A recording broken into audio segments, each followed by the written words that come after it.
Price lord. ದೇವರ ಅತಿ ಪರಿಶುದ್ಧ ನಾಮಕ್ಕೆ ಸ್ತೋತ್ರವಾಗಲಿ. ಮತ್ತೊಂದು ದಿನವನ್ನು ಕಾಣುವಂತೆ ದೇವರು ನಮಗೆ ಸಹಾಯ ಮಾಡೋದಕ್ಕಾಗಿ ಸ್ತೋತ್ರ. ಆತನು ಮಾಡಿದ ಎಲ್ಲ ಉಪಕಾರಗಳಿಗಾಗಿ, ಎಲ್ಲ ಆಶೀರ್ವಾದಗಳಿಗಾಗಿ ದೇವರಿಗೆ ಸ್ತೋತ್ರವನ್ನು, ಮಹಿಮೆಯನ್ನು ಸಲ್ಲಿಸ್ತೇನೆ.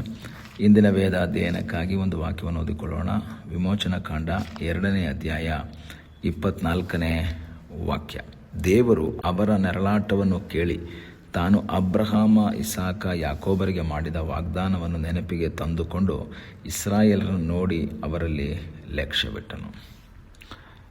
ಇಸ್ರಾಯೇಲ್ ಮಕ್ಕಳು ಯಾಕೋಬನ ಕಾಲದಲ್ಲಿ ಯೋಸೇಫನು ಮಂತ್ರಿಯಾಗಿದ್ದಾಗ ಐಗುಪ್ತ ದೇಶಕ್ಕೆ ಹೋಗಿ ಅಲ್ಲಿ ಸೆಟ್ಲ್ ಆಗ್ತಾರೆ. ಅಲ್ಲಿ ಬಹಳ ಸಂತೋಷವಾಗಿ ಜೀವಿಸ್ತಾ ಇರ್ತಾರೆ. ಅವರಿಗೋಸ್ಕರವಾಗಿ ಒಂದು ಏರಿಯಾವನ್ನೇ ಫರೋನ್ ಒಪ್ಪಿಸಿಕೊಡ್ತಾನೆ. ಹಾಗೆ ಅಲ್ಲಿ ಅವರೆಲ್ಲರೂ ಬಹಳ ಸಂತೋಷವಾಗಿ ಜೀವಿಸ್ತಾ ಇದ್ದಾರೆ. ದೊಡ್ಡ ಒಂದು ಅಭಿವೃದ್ಧಿಯನ್ನು ಕಾಣ್ತಾರೆ. ಅತ್ಯಧಿಕವಾಗಿ ಹೆಚ್ಚಿ ಬಹಳ ಬಲಗೊಳ್ತಾರೆ. ದೇಶದಲ್ಲೆಲ್ಲ ತುಂಬಿಕೊಳ್ತಾರೆ. ಆದರೆ ಇವರು ಈ ರೀತಿಯಲ್ಲಿ ಬಹಳ ಉನ್ನತವಾಗಿ ಬೆಳೆದು ಸ್ಟ್ರಾಂಗ್ ಆದಾಗ ಐಗುಪ್ತದವರಿಗೂ ಫರೋನನಿಗೆಲ್ಲ ಒಂದು ಭಯ ಆಗುತ್ತೆ. ಎಲ್ಲಿ ಇವರು ನಾಳೆ ನಮ್ಮನ್ನೇ ಸೋಲಿಸಿ ನಮ್ಮ ಮೇಲೆ ಅಧಿಕಾರವನ್ನು ಚಲಾಯಿಸಿಬಿಟ್ರೆ ಹೇಗೆ? ಅದಕ್ಕೋಸ್ಕರ ಇವರನ್ನು ಏನು ಮಾಡೋಣ, ಕಂಟ್ರೋಲ್ಗೆ ಇಟ್ಕೊಳ್ಳೋಣ ಅಂಥೇಳಿ ಅವರನ್ನು ತುಂಬ ಕಷ್ಟಕ್ಕೆ ಒಳಪಡಿಸ್ತಾರೆ. ಕಷ್ಟಕ್ಕೆ ಒಳಪಡಿಸಿ ಅವರನ್ನು ಬಿಟ್ಟು ಕೆಲಸ ಮಾಡಿಸಿ ಅವರನ್ನು ತೊಂದರೆ ಕೊಡುವುದಕ್ಕಾಗಿ ಅವರು ಪ್ರಯತ್ನವನ್ನು ಮಾಡ್ತಾರೆ. 11ನೇ ವಾಕ್ಯದಲ್ಲಿ ಓದ್ತೀವಿ, ಆದ ಕಾರಣ 1:11 ಅವನ ಜನರು ಇಸ್ರಾಯೇಲರನ್ನು ಬಿಟ್ಟು ಕೆಲಸದಿಂದ ಉಪದ್ರವಪಡಿಸುವುದಕ್ಕಾಗಿ ಏನು ಮಾಡ್ತಾರೆ, ಅವರನ್ನು ಸುಮ್ಮನೆ ಒಂದು ಉಗ್ರಾಣಗಳನ್ನು, ದೊಡ್ಡ ದೊಡ್ಡ ಗೋಡೌನ್ಗಳನ್ನು ಕಟ್ಟಿಸಿ ಅವರನ್ನು ಕೆಲಸಕ್ಕೆ ಕೊಟ್ಬಿಡ್ತಾರೆ. ಭಾಳ ಕಷ್ಟಪಡಿಸ್ತಾರೆ. ಇಂಥ ಕಷ್ಟದ ಮಧ್ಯದಲ್ಲಿ ಅವರಿಗೆ ಲೈಫೇ ಬೇಸರ ಆಗೋಗ್ಬಿಡುತ್ತೆ. ಅವರಿಗೆ ಯಾಕಾದರೂ ನಾವು ಇಲ್ಲಿ ಬದುಕೊಂಡಿದ್ದೀವೋ, ನಾವಿಲ್ಲಿ ಯಾಕೆ ಇದ್ದೀವಿ ಅನ್ನೋ ಒಂದು ಯೋಚನೆ ಅವರ ಜೀವಿತದಲ್ಲಿ ಉಂಟಾಗುತ್ತೆ. ಹೀಗೆ ಇರುವಂತಹ ಸಂದರ್ಭದಲ್ಲಿ ಅವರು ದೇವರ ಸನ್ನಿಧಾನದಲ್ಲಿ ಮೊರೆ ಇಡ್ತಾರೆ. ದೇವರೇ ನಮ್ಮನ್ನು ಕಾಪಾಡಪ್ಪ. ಯಾಕೆಂದರೆ ಭಾಳ ವರ್ಷದಿಂದ ಸಂತೋಷವಾಗಿರುವಾಗ ಯಾರೂ ಸಹ ದೇವರ ಹತ್ರ ಜಾಸ್ತಿ ಮೊರೆ ಇಡೋಕ್ಕೆ ಹೋಗಲ್ಲ. ಪ್ರಾರ್ಥನೆ ಮಾಡಬಹುದು, ಮೊರೆ ಇಡೋದು ಬೇರೆ, ಪ್ರಾರ್ಥನೆ ಮಾಡೋದು ಬೇರೆ. ಪ್ರಾರ್ಥನೆ ಅಂದರೆ ಜಸ್ಟ್ ನಾವು ಮಾಡುವಂತಹ ಪ್ರೇಯರ್. ಮೊರೆ ಇಡೋದು ಅಂದರೆ ಕಷ್ಟ ಬಂದಾಗ, ಕೊರತೆ ಬಂದಾಗ, ರೋಗ ಬಂದಾಗ, ನಿರಾಶೆ ಬಂದಾಗ, ಸಹಿಸ್ಕೊಳ್ಳೋಕ್ಕಾಗದೇ ಇರುವಂತಹ ವೇದನೆಗಳು ಜೀವಿತದಲ್ಲಿ ಬಂದಂತಹ ಸಮಯದಲ್ಲಿ ನಾವು ಮೊರೆ ಇಡ್ತೀವಿ. ಯಾಕೆಂದರೆ ಸಹಾಯ ಮಾಡೋಕ್ಕೆ ಯಾರೂ ಇಲ್ಲ, ನಮ್ಮ ಜೀವಿತದಲ್ಲಿ ಬಿಡುಗಡೆ ಕೊಡೋಕ್ಕೆ ಯಾರೂ ಇಲ್ಲ. ಅಂಥ ಸಮಯದಲ್ಲಿ ಮೊರೆ ಇಡುವಂತಹ ಅನುಭವ ನಮ್ಮಲ್ಲಿ ಉಂಟಾಗ್ತದೆ. ಆಗ ಇವರಲ್ಲಿ ಮೊರೆ ಇಡ್ತಾ ಇದ್ದಾರೆ. ದೇವರು ಮೋಶೆಯ ಸಂಗಡ ಹೇಳಿ ಅವರ ಕಷ್ಟವನ್ನು ನಾನು ನೋಡಿದ್ದೇನೆ ಅಂತ ಹೇಳ್ಬಿಟ್ಟು ಬಿಡಿಸುವುದಕ್ಕಾಗಿ ಕರ್ಕೊಂಬರೋದನ್ನು ಸಹ ನಾವು ನೋಡ್ಬೋದು. ಯಾಕೆಂದರೆ ನಾವು ಅದರ 3ನೇ ಅಧ್ಯಾಯ 7ನೇ ವಾಕ್ಯದಲ್ಲಿ ಓದುವಾಗ, ಆಗ ಯೆಹೋವನು ಐಗುಪ್ತ ದೇಶದಲ್ಲಿರುವ ನನ್ನ ಜನರ ದುರವಸ್ಥೆಯನ್ನು ನೋಡಿದ್ದೇನೆ, ಅವರ ದುರಾವಸ್ಥೆನ ನೋಡ್ತಾ ಇದ್ದೇನೆ. ಮಾತ್ರ ಅಲ್ಲ, ಅದರ 9ನೇ ವಾಕ್ಯ, ಇಸ್ರಾಯೇಲರ ಕೂಗು ನನಗೆ ಮುಟ್ಟಿತು, ಐಗುಪ್ತ್ಯರು ಅವರಿಗೆ ಕೊಡುವ ಉಪದ್ರವವನ್ನು ನಾನು ನೋಡಿದ್ದೇನೆ.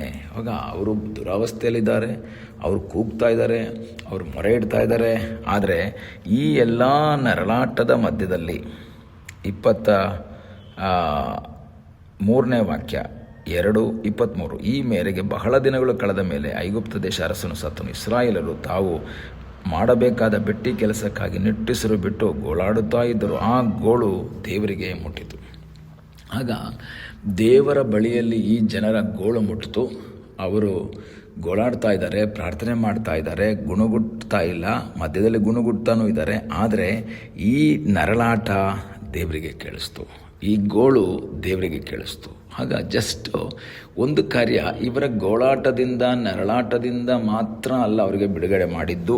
ಯಾಕೆಂದರೆ ಮಾತ್ರವಲ್ಲ, ಅಬ್ರಹಾಮ ಮತ್ತು ಇಸಾಕ, ಯಾಕೋಬರಿಗೆ ದೇವರು ಮಾಡಿದ್ದ ವಾಗ್ದಾನವನ್ನು ನೆನಪಿಗೆ ತಂದುಕೊಂಡ್ರು.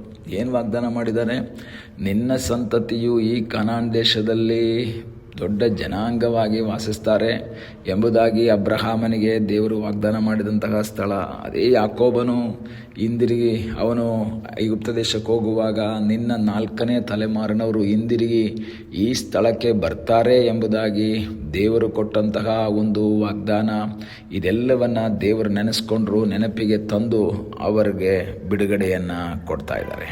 ಪ್ರಿಯ ದೇವರ ಮಕ್ಕಳೇ, ಕೆಲವು ಸಂದರ್ಭಗಳಲ್ಲಿ ನಮ್ಮ ಪ್ರಾರ್ಥನೆಯಿಂದ ಮಾತ್ರವಲ್ಲ ಬಿಡುಗಡೆ, ಕೆಲವು ಟೈಮ್ಗಳಲ್ಲಿ ನಾವು ಮಾಡಿದಂಥ ಪ್ರಾರ್ಥನೆ ಅಲ್ಲ, ಅದಕ್ಕಿಂತ ಮುಂಚೆ ದೇವರು ಮಾಡಿದಂತಹ ಕೆಲವು ವಾಗ್ದಾನ ಇರ್ತದೆ. ಇಸ್ರಾಯೇಲ್ ಮಕ್ಕಳೇನು ತಿಳ್ಕೊಳ್ತಾರೆ, ನಾವು ಪ್ರಾರ್ಥನೆ ಮಾಡಿದ್ವಿ, ದೇವರು ನಮ್ಮ ಪ್ರಾರ್ಥನೆಗೆ ಉತ್ತರ ಕೊಟ್ಟರು, ನಾವು ಬೇಡಿದ್ವಿ ಉತ್ತರ ಕೊಟ್ಟರು, ನಾವು ಬೇಡಿಲ್ಲ ಅಂದಿದ್ರೆ ಉತ್ತರ ಕೊಡ್ತಿರ್ಲಿಲ್ಲ. ಇಲ್ಲ, ಹಾಗಲ್ಲ. ದೇವರ ವಾಕ್ಯ ಹೇಳ್ತದೆ, ಅವರ ನರಳಾಟ ಕೇಳಿಸ್ಕೊಂಡ್ರು ಮಾತ್ರ ಅಲ್ಲ, ಅದೇ ಸಮಯದಲ್ಲಿ ದೇವರು ಅನೇಕ ವರ್ಷಗಳ ಹಿಂದೆ, ಅನೇಕ ತಲೆಮಾರುಗಳ ಹಿಂದೆ ಅಬ್ರಹಾಮನಿಗೆ ಮಾಡಿದ ವಾಗ್ದಾನ, ಇಸಾಕನಿಗೆ ಮಾಡಿದ ವಾಗ್ದಾನ, ಯಾಕೋಬನಿಗೆ ಮಾಡಿದ ವಾಗ್ದಾನವನ್ನು ನೆನೆಸಿಕೊಂಡು ಅವರನ್ನು ಬಿಡುಗಡೆ ಮಾಡಿದ್ರು. ಹಾಗಾದರೆ ನಿಮ್ಮ ಜೀವಿತದಲ್ಲಿ ನಮ್ಮ ಪ್ರಾರ್ಥನೆಗೆ ಮಾತ್ರವಲ್ಲ ಬಿಡುಗಡೆ, ನಮ್ಮ ಪಿತೃಗಳಿಗೋ, ನಮಗೋ, ನಮ್ಮ ತಂದೆಯಂದಿರಿಗೋ, ತಾಯಿಗೋ, ಎಲ್ಲೋ ದೇವರು ಯಾವತ್ತೋ ಮಾಡಿದಂತಹ ವಾಗ್ದಾನದ ನೆರವೇರಿಕೆ ದೇವರು ನೆರವೇರಿಸ್ತಾನೆ. ನಿನ್ನ ಜೀವಿತದಲ್ಲಿ ದೇವರು ಇವತ್ತು ಕೊಟ್ಟಿರುವಂಥ ಆಶೀರ್ವಾದ ಎಲ್ಲ ನಿನ್ನ ಪ್ರಾರ್ಥನೆಯಿಂದ ಮಾತ್ರವಲ್ಲ,